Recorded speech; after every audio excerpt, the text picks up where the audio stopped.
Brenda Namtebi, which is not her real name, narrates that one rainy evening in 2008, she was raped.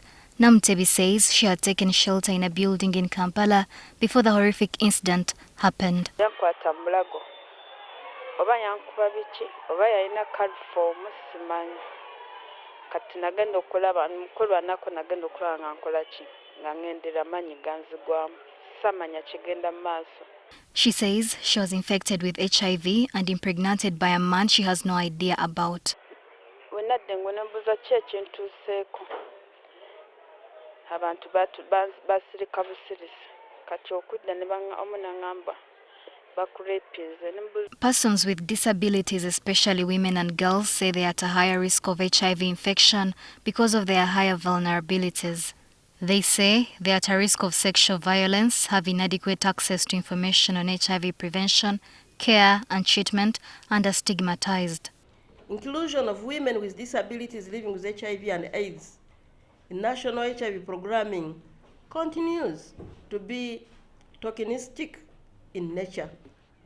While there have been attempts to include all infected and affected by HIV and AIDS in efforts to fight unconscious, women and girls with disabilities living with HIV have not been prioritized as a vulnerable population. The persons with disabilities noted that there is a communication gap as mainstream HIV/AIDS messages and services do not reach majority of the PW's communities because of their inaccessible formats. All existing literature is either in written form or devised for radio or TV, and so most people with hearing impairments cannot read or use sign language. We get sick, and that's where we get so many problems because we follow those voices, those good voices. You not know somebody who has got a good voice, yet she's HIV positive. You go with her and you also get affected. So we are really very vulnerable to HIV/AIDS. Yes. Many adverts, many information is put in papers. Do you see it? Have you ever seen a paper written in Braille?